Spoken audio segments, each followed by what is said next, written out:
प्रणाली है उस पर सवाल खड़े किए हैं।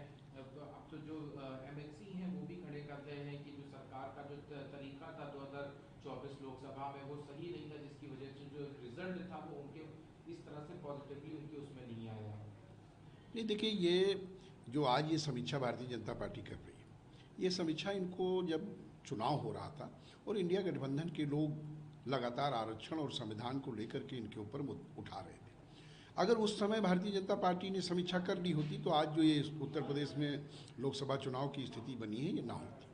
हमने उस समय भी इन बातों को उठाने का काम किया था। हमने उस समय भी कहा था कि भारतीय इंडिया गठबंधन के लोग आरक्षण खतरे में है, संविधान खतरे में है, इसका झूठ का और प्रपंच का माहौल बना रहे हैं। और झूठ और प्रपंच का जो माहौल इन्होंने बनाया उसको पश्चिमी उत्तर प्रदेश में राष्ट्रीय लोकदल का संगठन था, राष्ट्रीय लोकदल और भारतीय जनता पार्टी ने मिलकर उसको रोकने का काम किया। पश्चिमी उत्तर प्रदेश में इंडिया गठबंधन सफल नहीं हो पाया, लेकिन पूर्वांचल में, बुंदेलखंड में और मध्य उत्तर प्रदेश के कुछ इलाकों में उनको सफलता मिली। उसका कारण ये था कि जो अगर ये समीक्षा कर लेती तो ये स्थिति नहीं होती। लेकिन आज समीक्षा कर रहे हैं, देर आए दुरुस्त आए, समीक्षा कर रहे हैं, क्योंकि वो जो वोट था वो वोट इंडिया गठबंधन का नहीं था। वो वोट एक भ्रामक प्रचार के कारण गया। वो अब देश की जनता को, उत्तर प्रदेश की जनता को समझ में आ गया है कि ना तो संविधान पर कोई खतरा है, ना आरक्षण को पर कोई खतरा है। ये मनगढ़ंत बातें थीं।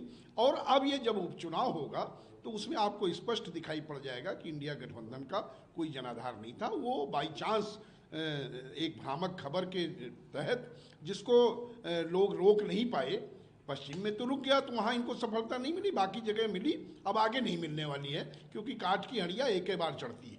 क्या लगता है कि जो ग्राउंड कार्यकर्ता तो किसी भी दल की रीढ़ होता है।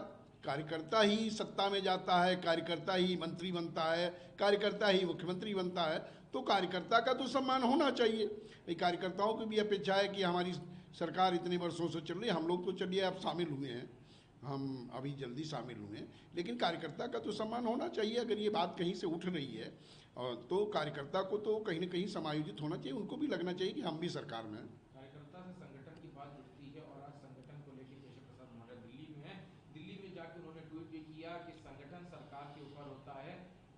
ऑपोजिशन इस पे टाइमिंग पे सवाल खड़े कर रहा है। उसका कहना यह है कि अंदर खाने कुछ मामले सही नहीं चल रहे हैं, जिसकी इस ट्वीट से भी नजर आ रही है। देखिए, अब ये तो भारतीय जनता पार्टी का मसला है। भारतीय जनता पार्टी अपने किस तरह से कैसे संगठन चलाती है उनका विषय है। हम सहयोगी दल हैं। लेकिन जहाँ तक मेरा मानना है कि अगर संगठन के भीतर, कार्य समिति के भीतर कोई अगर संगठन की बात करता है कि संगठन जो है सरकार से बड़ा है, तो इसमें कोई गलत बात नहीं है। संगठन ही सर्वोच्च होता है। अगर हमारा संगठन मजबूत नहीं होगा तो हम सरकार कैसे बनाएंगे। और जो भी आज केशव जी भी मैं समझता हूँ संगठन के कार्यकर्ता की हैसियत से आज यहाँ पर पहुँचे हैं। और जो लोग भी भारतीय जनता पार्टी में शीर्ष पदों पर बैठे हैं तो कार्यकर्ता ही रहे होंगे, भारतीय जनता पार्टी के कार्यकर्ता ही रहे होंगे। तो उनकी ये बात तो सत्य है कि संगठन सर्वोच्च है, संगठन को सम्मान मिलना चाहिए, इसमें कहीं कोई बुराई नहीं है। आज सपा प्रमुख अखिलेश सरकार पे निशाना साधा और कहा कि सरकार कमजोर पड़ गई है, इसलिए पहले जो शिक्षकों के साथ जो डिजिटल अटेंडेंस था उसके ऊपर उन्होंने टेम्परेरी रोक लगाई और साथ में जो बुलडोजर की कार्रवाई हो रही थी लखनऊ के कई इलाकों में उस पर इस वजह से रोक लगाई क्योंकि सरकार कमजोर पड़ गई है, सरकार को बैकफुट पे आना। देखिए, सरकार जनता के लिए होती है।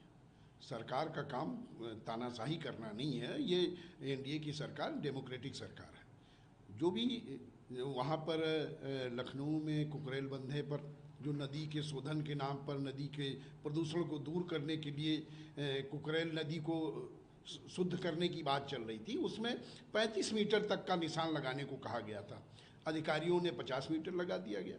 माननीय मुख्यमंत्री जी तक यह बात गई, उनको लोगों ने पहुंचाई। हम लोगों ने अपने नेता माननीय जयंत चौधरी जी से इस बात को कहा, तो सब जगह से बातें आई। मीडिया के लोगों ने भी खबर उठाई, विपक्ष के लोगों ने भी उठाई। माननीय मुख्यमंत्री जी संवेदनशील हैं और उनको लगा कि ये हमारे अधिकारी कहीं कुछ गड़बड़ कर रहे हैं, तो उन्होंने कह दिया कि जो है ये किसी का मकान नहीं गिरेगा। अधिकारी क्यों गलत निशान लगा रहे थे? 50 मीटर के लिए जब नहीं निर्देश था तो 50 मीटर उन्होंने लगाने का, अब उनकी जवाबदेही तय होगी। जो भी दोषी होगा वो दंडित होगा। तो सरकार जनता के लिए है। सरकार किसी की जिद में नहीं काम करती है।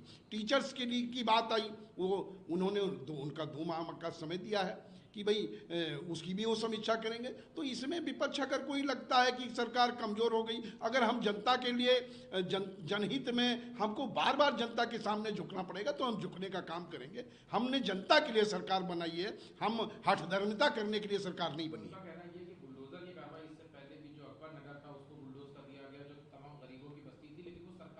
इलेक्शन से पहले की थी, लेकिन अभी जो इलेक्शन के बाद जो परिस्थिति हुई है उसमें अहंकार कहीं ना कहीं कम हुआ, जिसकी वजह से इस तरह की कार्रवाई पे अब रोक नहीं, अब वो क्या कह रहे हैं, हम लोग तो अब आए हैं, हम लोग तो अब सरकार के साथ आए हैं। लोकसभा चुनाव हम लोगों ने मिल करके लड़ा, 2 सीटों पर हम चुनाव लड़े, बाकी जगहों पे हमने उनको लड़ाने का काम किया। तो हम लोग आए हैं, अब हम उनके जो भी निर्णय हो रहे हैं उनमें जहाँ कहीं भी हमें गलत लगता है, हम जो है उचित जगह पर, उचित फोरम पर उन बातों को पहुंचाते हैं। लखनऊ में ये जो मकान गिराए जा रहे थे, ये बात हम लोगों ने अपने नेता माननीय जयंत चौधरी जी को बताई, और सरकार के मुखिया माननीय योगी जी खुद स्वयं संवेदनशीलता के साथ उसको उन्होंने गौर किया। तो अगर हम जनता के लिए, जनता के हित में कुछ फैसले कर रहे हैं तो विपक्ष को इसमें क्या बुरा लग रहा? विपक्ष तो देखिए, दरअसल विपक्ष ये चाहता है, चाहे वो किसानों का आंदोलन रहा हो, चाहे वो भूमि अधिग्रहण का आंदोलन रहा हो, चाहे वो ये मकानों की समस्या हो, टीचर की समस्या हो, विपक्ष ये चाहता है, कांग्रेस के लोग ये चाहते हैं, इनके गठबंधन के लोग चाहते हैं कि ये लोग सड़क पर बैठे रहें, इनकी समस्या का निदान ना हो और ये परेशान रहें। हम लोग, हमारी पार्टी, हमारे नेता माननीय जयंत चौधरी